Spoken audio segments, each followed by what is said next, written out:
Sidang jamaah Jumat yang dirahmati Allah Subhanahu wa Ta'ala, Sabah baru saja menyelesaikan pilihan raya umum. Masing-masing ada sokongan dan pandangan masing-masing. Saya berpesan beberapa perkara.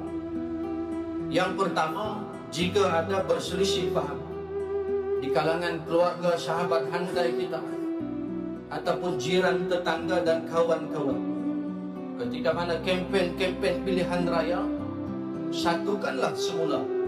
Elakkan daripada polemik dan permusuhan, kerana mengikat silaturahim adalah sangat besar di sisi Allah Subhanahu wa Ta'ala.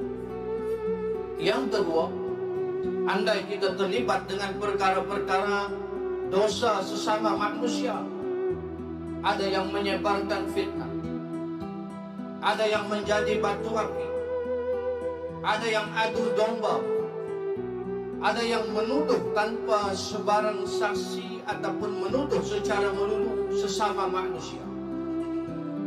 Mohon ampun dan mohon maaflah sesama manusia, kerana Allah Ta'ala tidak dapat mengampunkan dosa ketika mana kita melakukan dosa sesama manusia. Selagi kita hidup, sebelum kita dimatikan oleh Allah, mohon maaf, mohon ampun kepada mereka yang kita lakukan dosa-dosa sesama manusia.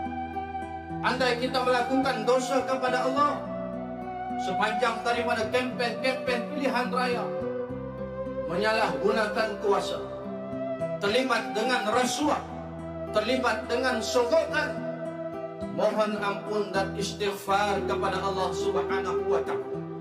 Mudah-mudahan Allah Ta'ala menerima segala apa yang kita lakukan, diampunkan dan dimaafkan di sisi Allah Ta'ala, dan kita tidak melakukan dan mengulangi dosa-dosa yang sudah kita lakukan sebelum daripada itu.